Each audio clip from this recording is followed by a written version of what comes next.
الحمد لله الذي جعلنا من الموحدين والصلاة والسلام على رسول الله خاتم النبيين محمد بن عبد الله وعلى آله وأصحابه أجمعين۔ معزز سامعین کرام، آج کا موضوع بڑا نازک مگر نہایت ہی ضروری ہے۔ ہمارے بچوں کے ایمان پر حملہ کیا جا رہا ہے، انہیں شرک پر مجبور کیا جا رہا ہے۔ یہ کوئی جذباتی بات نہیں بلکہ ایک حقیقت ہے جو ہم سب اپنی آنکھوں سے اپنے بچوں کے اسکول میں، میڈیا میں، بازاروں میں، تہوار اور معاشرتی ماحول میں دیکھ رہے ہیں۔ میرے عزیزو، سب سے قیمتی چیز جو ہمارے پاس ہے وہ ایمان ہے۔ ایمان ہی ہے جو موت کے بعد کام آئے گا، قبر میں روشنی بنے گا، قیامت میں نجات دے گا۔ قرآن مجید میں اللہ تعالیٰ فرماتے ہیں وَمَن يَبْتَغِ غَيْرَ الْإِسْلَامِ دِينًا فَلَن يُقْبَلَ مِنْهُ کہ جو اسلام کے علاوہ کسی اور دین کو اختیار کرے گا اسے ہرگز قبول نہ کیا جائے گا۔ آج ایک گہری سازش چل رہی ہے۔ ہمارے بچوں کو غیروں کی رسومات سکھائی جا رہی ہیں، انہیں دیوی دیوتاؤں کے آگے ہاتھ جوڑنے پر مجبور کیا جا رہا ہے، انہیں غیر اسلامی نعرے لگانے پر ابھارا جا رہا ہے۔ اسکول میں پوجا کرائی جا رہی ہے، آرتی کروائی جا رہی ہے، جو ہمارے بچوں کے ایمان کو مٹا رہے ہیں۔ یاد رکھیں، یہ کوئی معمولی بات نہیں، یہ شرک ہے، اور شرک وہ گناہ ہے جس کو اللہ تعالیٰ کبھی معاف نہیں کرے گا اگر بغیر توبہ کیے مر گئے۔ قرآن مجید میں اللہ تعالیٰ فرماتے ہیں ان اللہ لا یغفر ان یشرک بہ کہ اللہ تعالیٰ شرک کو کبھی معاف نہیں کرے گا۔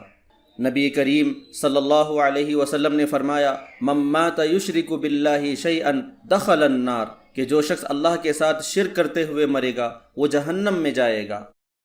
تو سوچئے، اگر ہمارے بچوں کو زبردستی شرک کروایا جا رہا ہے تو ہم پر ذمہ داری نہیں؟ کیا ہم چپ رہیں؟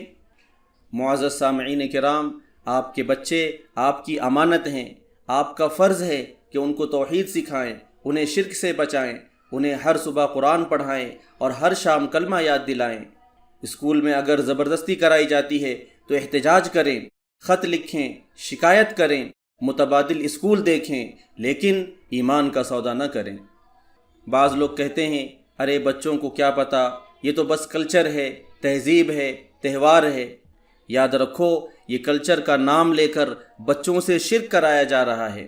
یہ وہی فتنہ دجالی انداز ہے، خوبصورتی کی آڑ میں تباہی کا زہر۔ لہٰذا بچوں کو توحید اور شرک کا فرق سکھائیں، اسکول میں ہونے والے مشرکانہ کاموں سے باخبر رہیں، جبراً کرائے جانے والے شرکیہ اعمال کے خلاف آواز اٹھائیں، دیندار ماحول فراہم کریں، اسلامی اسکول یا مدرسہ میں داخلہ کرائیں، گھر میں دینی تعلیم دیں، قرآن و سنت کی روشنی میں بچوں کو وقت دیں، محفلیں کریں، دعائیں سکھائیں۔ پیارے مسلمان بھائیوں، کیا ہم اس وقت کا انتظار کر رہے ہیں کہ ہمارے بچے کل کلمہ گو نہ رہیں، کہ وہ توحید کے بجائے شرک میں پلے بڑھیں، کہ وہ دیوی دیوتاؤں کو سلام کریں اور مسجد بھول جائیں؟ نہیں، ہرگز نہیں۔ ہم تو وہ امت ہیں جس نے لا الہ الا اللہ پر جان دی ہے۔ ہم آخری نبی حضرت محمد صلی اللہ علیہ وسلم کے امتی ہیں جنہوں نے کہا تھا قولوا لا الہ الا اللہ تفلحوا، اے لوگو لا الہ الا اللہ کہو تاکہ تم کامیاب ہو جاؤ۔ آج اسی دعوت کو پھر زندہ کرنے کی ضرورت ہے۔